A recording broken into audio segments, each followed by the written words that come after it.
PM Modi के mission Gujarat का आज दूसरा दिन 4 जनसभाओं को करेंगे संबोधित। आज सोमनाथ मंदिर भी जाएंगे प्रधानमंत्री मोदी। सुबह 10:15 बजे करेंगे पूजा अर्चना। कल शाम प्रधानमंत्री मोदी ने वलसाड़ के वापी में किया रोड शो। भारी संख्या में उमड़ी जनसैलाब। वलसाड़ में प्रधानमंत्री मोदी ने जनसभा को किया संबोधित। कहा, बीजेपी और गुजरात में अटूट रिश्ता। गुजरात चुनाव के लिए सोशल मीडिया को लेकर भी बीजेपी तैयार। अहमदाबाद में खास चुनाव के लिए स्थापित किया गया पार्टी का सोशल मीडिया सेल। गृहमंत्री अमित शाह आज संभालेंगे मोर्चा। गुजरात में 2 रैली को करेंगे संबोधित। दोपहर 3 बजे तापी और शाम 4:30 बजे नर्मदा में रैली को करेंगे संबोधित। आज से 3 दिन के गुजरात दौरे पर दिल्ली के मुख्यमंत्री अरविंद केजरीवाल आज शाम हलोल में करेंगे रोड शो। कल अमरेली और 22 नवंबर को सूरत में केजरीवाल का मेगा शो। रैली और रोड शो के जरिए मांगेंगे वोट। गुजरात चुनाव को देखते हुए कांग्रेस की भारत जोड़ो यात्रा को दिया जाएगा ब्रेक। 23 नवंबर से दोबारा शुरू होगी यात्रा। गुजरात चुनाव में मोर्चा संभालेंगे राहुल गांधी। 21 नवंबर को सूरत और राजकोट में करेंगे रैली। एमसीडी चुनाव में आज बीजेपी का मेगा प्रचार। जेपी नड्डा, राजनाथ सिंह के साथ 2 मुख्यमंत्रियों का शक्ति प्रदर्शन। एमसीडी चुनाव में आम आदमी पार्टी ने भी झोंकी ताकत। गुजरात दौरे से पहले केजरीवाल करेंगे सभा को संबोधित। एमसीडी चुनाव में नामांकन के आखिरी दिन 67 उम्मीदवारों ने लिया नाम वापस। चुनावी मैदान में अब 1349 प्रत्याशी बचे। दिल्ली में आज मनोज तिवारी करेंगे प्रेस कॉन्फ्रेंस। सुबह 9:30 बजे अहम मुद्दे पर रखेंगे अपनी बात। आज पुणे जाएंगे अमित शाह। थीम पार्क शिव सृष्टि के फर्स्ट फेज का करेंगे उद्घाटन। महाराष्ट्र के राज्यपाल भगत सिंह कोश्यारी का विवादित बयान। कहा, शिवाजी पुराने नए युग के आदर्श हैं गडकरी। महाराष्ट्र के राज्यपाल के बयान पर सियासत हुई तेज। शिवसेना ने की कोश्यारी की आलोचना। जोधपुर में केंद्रीय जल शक्ति मंत्री गजेंद्र सिंह शेखावत का बड़ा बयान। कहा, हिमाचल और गुजरात में बन रही है बीजेपी की सरकार। आप और कांग्रेस कर रही है भ्रम पैदा। दिग्विजय सिंह का बीजेपी पर निशाना। कहा, गुजरात में अपराध कमीशन और भ्रष्टाचार का बोलबाला। कांग्रेस को नुकसान पहुंचाने के लिए बीजेपी ने आप और एआईएमआईएम को गुजरात में किया तैनात। बुल्ढाणा के शेगांव से शुरू हुई राहुल की पदयात्रा आज जलगांव पहुंचेगी। भारत जोड़ो यात्रा में उमड़ा जनसैलाब। शेगांव में राहुल गांधी ने एक मंदिर में पार्टी नेताओं और कार्यकर्ताओं के साथ लंच किया। छत्तीसगढ़ के मुख्यमंत्री भूपेश बघेल भी रहे मौजूद। महाराष्ट्र के शेगांव में राहुल गांधी की जनसभा में जबरदस्त भीड़। केंद्र सरकार पर जमकर किया प्रहार। राहुल गांधी का केंद्र पर बड़ा आरोप। कहा, बीजेपी ने देश में फैला दी नफरत और हिंसा। नेशनल कॉन्फ्रेंस के अध्यक्ष फारूक अब्दुल्ला का बयान। कहा, उनकी पार्टी ने कभी नहीं दिया पाकिस्तान का साथ। जम्मू कश्मीर और लद्दाख फिर श्रद्धा मर्डर केस की जांच में जुटी दिल्ली पुलिस के हाथ लगा एक अहम सुराग। गुरुग्राम पहुंची पुलिस के हाथ लगा आफताब का एक सीसीटीवी फुटेज। सीसीटीवी फुटेज में आफताब के हाथ में दिखाई दे रहा है एक बैग। पुलिस को शक है कि इसी बैग में आफताब ने 18 अक्टूबर को फेंके श्रद्धा के कटे हुए शव के बचे टुकड़े। श्रद्धा मर्डर केस में पुख्ता सबूतों के लिए दिल्ली पुलिस लगातार 6ठे दिन महरौली के जंगलों में छानबीन के लिए पहुंची। जंगल में पुलिस की एक बड़ी टीम भी मौजूद। 4 दिन के अंदर हो सकता है आफताब का नार्को टेस्ट। श्रद्धा मर्डर केस में बड़ा खुलासा। आफताब की श्रद्धा को बुरी तरह पीटने के मिले सबूत। चोटिल श्रद्धा की तस्वीर भी आई सामने। श्रद्धा की टीम लीडर करण के साथ 24 नवंबर 2020 की व्हाट्सएप चैट आई सामने। चैट में श्रद्धा ने आफताब पर पीटने का लगाया आरोप। तिहाड़ जेल में बंद केजरीवाल के मंत्री सत्येंद्र जैन के ऐशो आराम का वीडियो आया सामने। बीजेपी ने जारी किए 13, 14 और 21 सितंबर के कई वीडियो। जारी किए गए एक वीडियो में तिहाड़ जेल में पैरों में मसाज कराते दिख रहे हैं आपके मंत्री सत्येंद्र जैन। एक शख्स कर रहा था मसाज। 14 नवंबर को तिहाड़ जेल में 58 जेल स्टाफ का हुआ था तबादला। तबादले में 4 सीनियर अधिकारी भी थे शामिल। तिहाड़ जेल में हुए तबादले में बड़े पैमाने पर शामिल थे जेल नंबर 7 के अफसर और कर्मचारी। इसी जेल में बंद है केजरीवाल सरकार के मंत्री सत्येंद्र जैन। सत्येंद्र जैन के तिहाड़ जेल वाले वीडियो लीक मामले में कोर्ट ने भेजा ईडी को नोटिस। वीडियो लीक होने के बारे में मांगा जवाब। 21 नवंबर को मामले की सुनवाई। तिहाड़ जेल में गिरफ्तार मंत्री सत्येंद्र जैन की मौज पर बीजेपी हुई मुखर। शहजाद पूनावाला ने कहा, जेल में जैन को सजा की जगह मिल रहा है पूरा वीवीआईपी मजा। को मिलनी चाहिए जेल के भीतर सजा, उसे आम आदमी पार्टी दिला रही है वीवीआईपी मजा। बीजेपी ने कहा, आम आदमी पार्टी कर रही है जेल के नियमों का उल्लंघन। 5 महीने से बेल नहीं पाने वाले हवालाबाज की जेल में हो रही है मालिश। मनीष सिसोदिया ने जेल का सीसीटीवी वीडियो लीक होने पर उठाए सवाल। कहा, ईडी को कोर्ट का सख्त निर्देश था कि कुछ भी लीक नहीं किया जाएगा, फिर कैसे आया? कोर्ट ने इसको पहले से ही इसके लीक करने पर, इसके जारी करने पर पहले से ही रोक लगा रखी है। ये इलीगल तरीके से किया गया, इस पर तो कार्रवाई करेंगे ही करेंगे। लेकिन पूर्व आईएएस अधिकारी अरुण गोयल को चुनाव आयुक्त नियुक्त किया गया। 6 महीने से खाली था पद। आज कतर जाएंगे उपराष्ट्रपति Jagdeep Dhankhar. FIFA world cup 2022 के उद्घाटन समारोह में लेंगे हिस्सा, करेंगे भारत का प्रतिनिधित्व।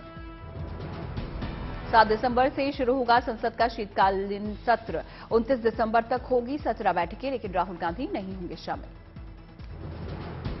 किसान आंदोलन के 1 साल पूरा होने पर अंबाला में किसानों ने मनाया विजय दिवस। ट्रैक्टर मार्च भी निकाला।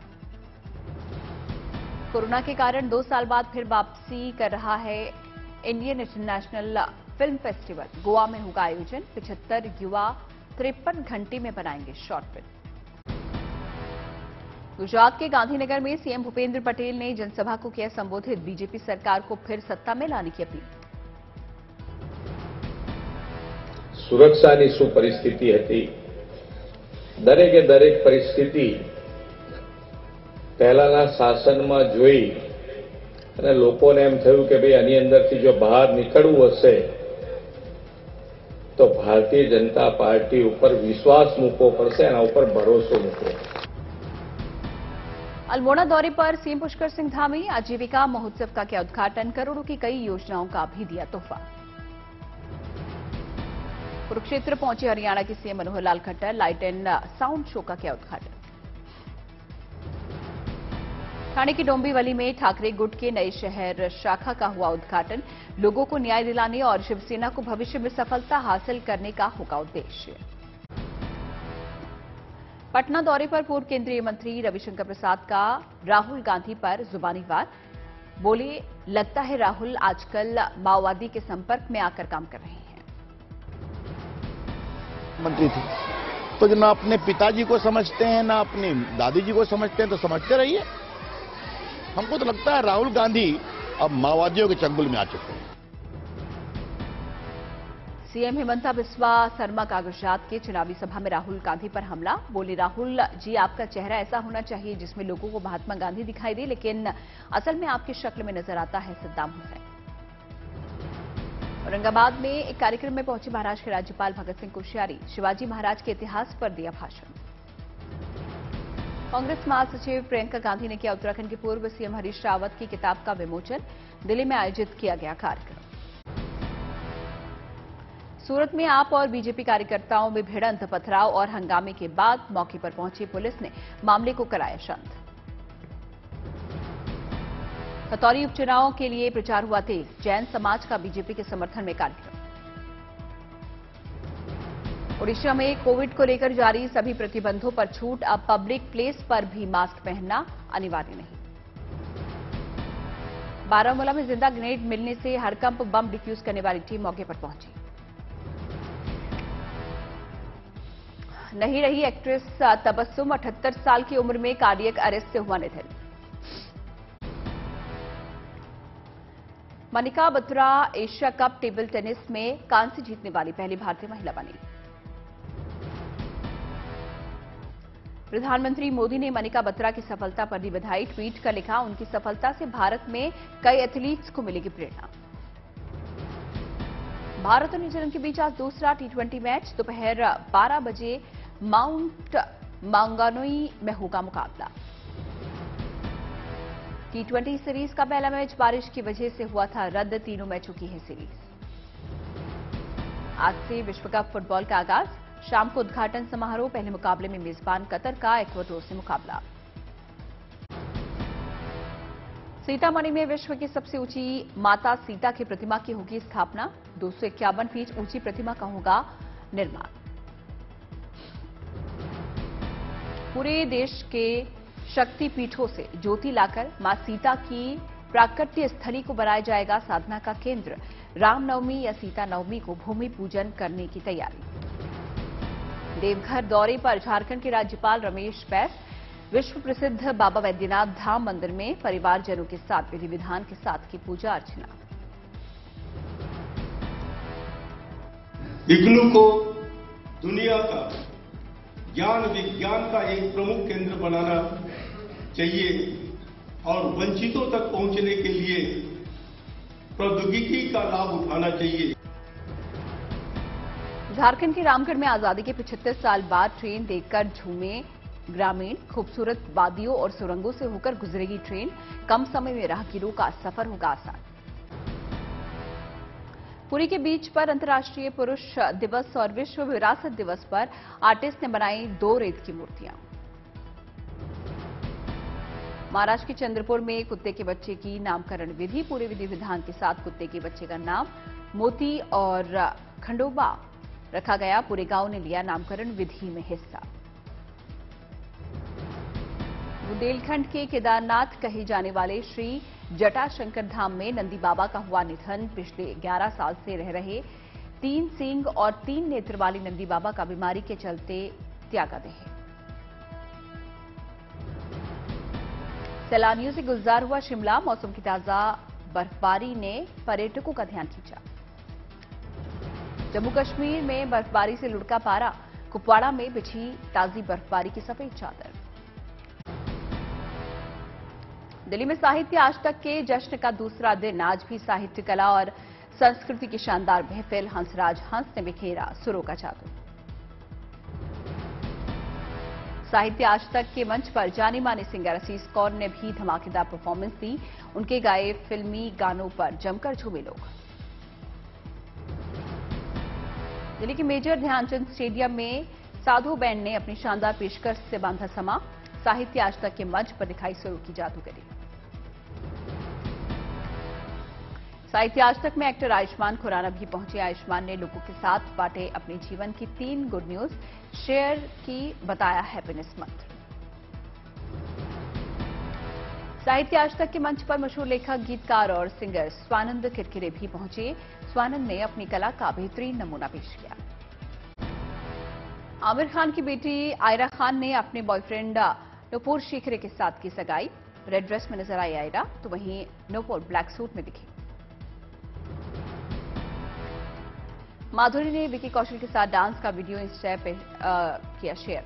अपनी अपकमिंग फिल्म गोविंदा नाम मेरा को प्रमोट करने के लिए झलक दिखला जा 10 में दिखाई देंगे विकी कौशल। रणदीप हुड्डा की action crime thriller series Cat का ट्रेलर हुआ रिलीज। 1 मिनट 40 सेकंड के ट्रेलर में पंजाब की ड्रग तस्करी की कहानी को दिखाया गया। एक्ट्रेस मलाइका अरोड़ा जल्द ही अपना chat show moving with Malaika लेकर आएंगी। 5 दिसंबर से डिज्नी प्लस हॉटस्टार पर शो होगा स्ट्रीम। पूर्व प्रधानमंत्री अटल बिहारी वाजपेयी के जीवन पर बन रही है बायोपिक। अटल जी की भूमिका में नजर आएंगे अभिनेता। फिल्म का नाम है मैं रहूं या न रहूं, ये देश रहना चाहिए अटल। उत्तर कोरियाई नेता किम जोंग उन ने अमेरिकी धमकियों से निपटने के लिए परमाणु हथियारों के इस्तेमाल की कही बात। कल हुए इंटरकॉन्टिनेंटल बैलिस्टिक मिसाइल परीक्षण का लिया जायजा। चीनी राष्ट्रपति शी जिनपिंग ने प्रशांत क्षेत्र में शांति, स्थिरता और विकास के लिए न्यूजीलैंड के साथ सहयोग की कही बात। जिनपिंग की दक्षिण चीन सागर में भी शांति, मित्रता और सहयोग बढ़ाने की अपील। एलॉन मस्क ने नई ट्विटर नीति के तहत अभिव्यक्ति की स्वतंत्रता की दोहराई बात, लेकिन पहुंच की स्वतंत्रता नहीं होने की भी कही बात। मस्क ने नकारात्मक और नफरत वाले ट्वीट्स को आगे नहीं बढ़ाने की भी कही बात। मलेशिया में संसद की 222 सीट और 3 विधानसभा चुनाव के लिए मतदान शुरू। सबसे लंबे दौर तक सत्ता संभालने वाले गठबंधन और राजनीतिक सुधारों के समर्थकों के बीच है मुख्य मुकाबला। यूक्रेनी राष्ट्रपति जेलेंस्की का दोनेत्स्क में रूस के करीब 100 हमलों को नाकाम करने का दावा। खेरसान में बिजली और संचार सुविधा बहाल होने की भी जानकारी। अनाज आपूर्ति समझौते को बढ़ाने के लिए टर्की के राष्ट्रपति से भी की बात। रूसी सेना के पीछे हटने के बाद कीव से खेरसान के लिए तालियों की गड़गड़ाहट के बीच रवाना हुई पहली ट्रेन। करीब 200 यात्रियों को लेकर रवाना हुई खूबसूरत ढंग से सजी धजी ट्रेन। ईरान के जहीदान शहर में सरकार विरोधी प्रदर्शन के दौरान खामनेई को मौत के लगाए गए नारे। 1979 के बाद सबसे बड़ी चुनौती का सामना कर रहे ईरान के सुप्रीम नेता आयतुल्लाह खामनेई। पेरू के अंतर्राष्ट्रीय एयरपोर्ट पर दमकल गाड़ी से टक्कर के बाद विमान में लगी भीषण आग। रनवे पर हुए हादसे में 2 दमकल कर्मियों की गई जान। अमेरिका के न्यूयॉर्क में भारी बर्फबारी से जनजीवन अस्त व्यस्त। प्रशासन की लोगों से आपातकाल के दौरान घरों में रहने की अपील। ब्राजील के कलाकार और फुटबॉल फैन ने तैयार की वर्ल्ड कप ट्रॉफी की 3000 से ज्यादा प्रतिकृतियां। 1984 में ब्राजील के विश्व चैंपियन बनने के बाद से ही ट्रॉफी की प्रतिकृति बनाने में जुटे हैं ब्राजीली कलाकार। इसी साल दुनिया के टॉप 10 अमीरों में से केवल अडानी और अंबानी को हुई कमाई। मस्क और बेजोस समेत बाकी सभी रईसों की नेटवर्थ में आई जबरदस्त गिरावट। इस बार की फेस्टिव सीजन में ई कॉमर्स कंपनियों की बिक्री में 25% का इजाफा। नवरात्र से दिवाली के दौरान कुल 76,000 करोड़ की ऑनलाइन बिक्री का अनुमान। जुलाई सितंबर तिमाही में फाइनेंशियल सर्विसेज सेक्टर के मुनाफे में हुआ जोरदार इजाफा। कुल कॉर्पोरेट प्रॉफिट में फाइनेंशियल सर्विसेज सेक्टर की रही 41.5% की हिस्सेदारी। यूपीआई प्लेटफॉर्म की तरह होगा डिजिटल रुपए का platform. National payments corporation of India को मिली मौजूदा पेमेंट सिस्टम के साथ इंटर ऑपरेबल सिस्टम बनाने की जिम्मेदारी।